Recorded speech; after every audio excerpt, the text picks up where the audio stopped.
죽음 앞에 서면 사람은 보통 말을 잃습니다. 말을 잃는다는 것은 단지 침묵한다는 뜻이 아닙니다. 그것은 생각이 멈추고 질문이 사라지고 자신과의 대화가 끊어진다는 의미입니다. 두려움이 모든 것을 집어삼켜버리는 순간입니다. 그런데 한 사람은 달랐습니다. 곧 죽을 것을 알면서도 제자들과 웃으며 대화를 나눴습니다. 눈앞에는 독이 든 잔이 있었고 도망칠 시간도 변명도 없었습니다. 그럼에도 그는 흔들리지 않았습니다.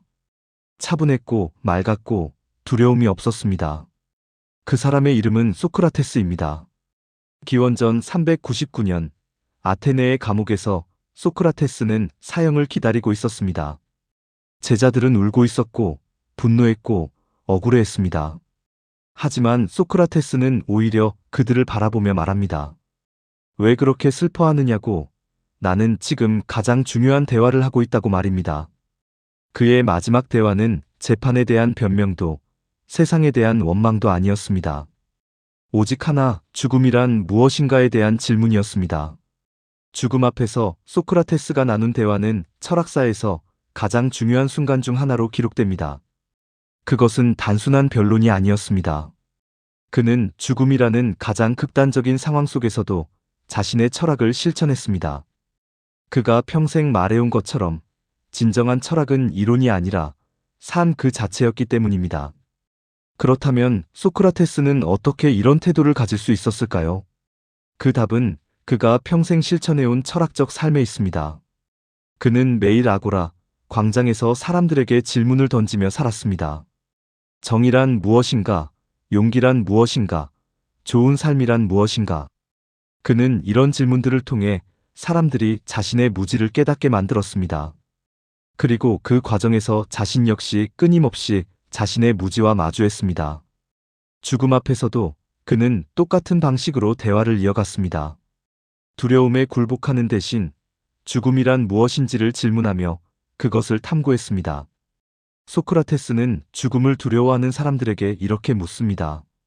당신은 죽음이 나쁜 것이라는 걸 정말로 알고 있느냐고 말입니다. 우리는 보통 죽음이 무섭다고 말합니다. 끝이기 때문이라고 말합니다. 하지만 그는 다시 묻습니다. 끝이라는 것을 당신은 직접 본 적이 있느냐고 말입니다. 우리가 두려워하는 것은 죽음 그 자체가 아니라 알지 못한다는 사실입니다. 모든 두려움의 뿌리에는 무지가 있습니다. 우리는 알지 못하기 때문에 두려워하고 두려워하기 때문에 회피합니다. 그리고 회피하는 순간 우리는 진실로부터 더 멀어집니다. 소크라테스가 죽음 앞에서 담담할 수 있었던 이유는 그가 용감해서가 아닙니다. 그는 단지 정직했을 뿐입니다. 자신이 모른다는 것을 인정하고 그 무지를 두려움으로 포장하지 않았습니다. 대신 그는 질문을 던졌습니다. 죽음이 정말 나쁜 것인지 우리가 확신할 수 있는지를 물었습니다. 소크라테스는 말합니다. 인간이 가장 크게 두려워해야 할 것은 모르는 것을 마치 아는 것처럼 확신하는 태도라고. 죽음도 마찬가지입니다. 우리는 죽음을 경험해 본 적이 없습니다. 그럼에도 불구하고 분명히 끔찍할 것이라고 단정합니다. 소크라테스는 이것을 가장 큰 오만이라고 말합니다. 그가 말하는 오만함이란 알지 못하는 것을 확신하는 태도입니다. 우리는 경험하지 않은 것에 대해 너무 쉽게 판단을 내립니다. 죽음이 두렵다고 단정하고 그것이 끝이라고 믿어버립니다. 하지만 소크라테스는 그 확신을 내려놓으라고 말합니다. 모른다는 것을 인정하는 순간 두려움은 조금씩 자리를 비워줍니다. 그는 죽음에 대해 두 가지 가능성을 이야기합니다. 첫째는 완전한 잠입니다. 꿈도 없는 깊은 잠처럼 아무것도 느끼지 않는 상태입니다. 만약 죽음이 그런 잠이라면 그것이 과연 나쁜 것일까요? 우리가 깊이 잠들 때를 생각해 보십시오. 그 시간 동안 우리는 고통도, 걱정도, 두려움도 느끼지 않습니다. 어떤 밤은 너무나 깊게 잠들어서 아침에 일어났을 때 마치 시간이 사라진 것처럼 느껴질 때도 있습니다.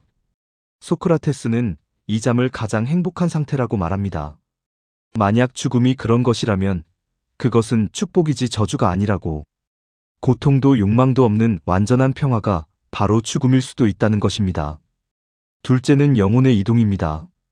이 세상을 떠난 뒤 다른 곳에서 또 다른 삶이 이어지는 상태입니다. 만약 그곳에서 과거의 현자들과 대화를 나눌 수 있다면 그것 또한 두려워할 이유는 없지 않겠느냐고 그는 말합니다. 소크라테스는 호메로스나 헤시오도스 같은 시인들과 대화를 나눌 수 있다면, 그들에게 정의와 용기에 대해 물을 수 있다면 그것이야말로 얼마나 큰 기쁨이겠느냐고 말합니다. 이승에서 그가 평생 해온 일이 바로 그것이었습니다. 질문하고 대화하고 진실을 찾아가는 일이었습니다. 만약 죽음 이후에도 그 일을 계속할 수 있다면 그것은 끝이 아니라 또 다른 시작일 뿐입니다. 소크라테스에게 죽음은 두려움의 대상이 아니라 가능성의 문이었습니다. 그래서 소크라테스는 이렇게 결론짓습니다. 죽음은 두려워할 이유가 없다고. 어느 쪽이든 악이 아니기 때문이라고 말입니다. 그렇다면 왜 소크라테스만 죽음을 이렇게 담담하게 받아들일 수 있었을까요? 그 이유는 분명합니다. 그는 죽음보다도 잘못 사는 삶을 더 두려워했기 때문입니다. 소크라테스는 평생 이 질문을 붙들고 살았습니다. 나는 오늘 내 영혼을 부끄럽게 만들지 않았는가? 그는 돈이나 명예가 아니라 정직했는지, 비겁하지 않았는지, 스스로를 속이지 않았는지를 매일 점검하며 살았습니다. 그런 삶을 살았기에 죽음 앞에서도 도망치지 않을 수 있었던 것입니다. 소크라테스의 마지막 순간은 조용했습니다. 그는 독배를 들어 입에 가져가기 전 잠시 멈춰 섰습니다. 주변을 둘러보았고 제자들의 눈을 하나하나 마주쳤습니다. 그리고 말했습니다. 이것이 끝이 아니라 시작일 수도 있다고.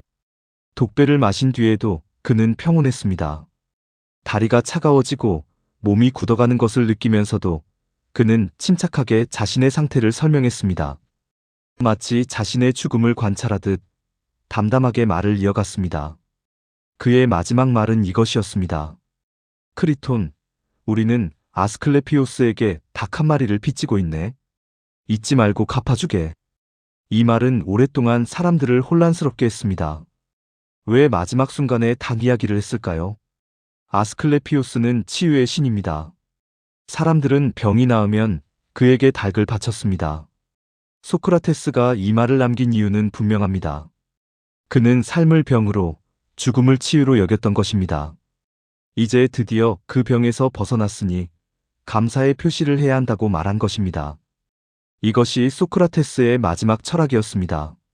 죽음은 끝이 아니라 오히려 진정한 자유의 시작이라는 믿음이었습니다. 소크라테스가 우리에게 말하는 것은 죽음을 준비하라는 뜻이 아닙니다. 그는 말합니다. 죽음을 잘 준비하는 사람은 이미 삶을 잘 살고 있는 사람이라고. 우리가 할 수 있는 일은 아주 단순합니다. 오늘 하루를 돌아보며 이 질문 하나만 던져보는 것입니다. 오늘의 나는 어제의 나보다 조금은 더 정직했는가? 이 질문에 고개를 끄덕일 수 있다면 그 하루는 잘 산 하루입니다. 독배를 들기 전 소크라테스는 제자들에게 말합니다. 나를 위해 울지 말고 너희 자신의 삶을 돌아보라고 말입니다. 그리고 이렇게 덧붙입니다. 질문하지 않는 삶은 살 가치가 없다고. 이제 이 질문을 당신에게 남기고 싶습니다. 당신은 오늘 당신의 삶을 정직하게 살았다고 말할 수 있습니까? 정답은 필요 없습니다. 다만 이 질문을 조용히 품고 오늘을 마무리하신다면 소크라테스는 그것으로 충분하다고 말했을 것입니다. 죽음 앞에 선 소크라테스의 마지막 대화는 우리에게 하나의 진실을 남깁니다. 두려움은 알지 못하는 것을 확신하는 데서 시작되고 평화는 모른다는 것을 인정하는 데서 시작된다는 것입니다. 그는 죽음을 이기지 않았습니다. 다만 그것을 두려워하지 않았을 뿐입니다. 그리고 그 평온함은 단 하루아침에 만들어진 것이 아니었습니다. 그것은 매일의 질문, 매일의 성찰, 매일의 정직함이 쌓여 만들어진 결과였습니다. 소크라테스의 죽음이 우리에게 가르치는 것은 결국 이것입니다. 잘 죽는 것은 잘 사는 것의 또 다른 이름일 뿐이라는 것입니다.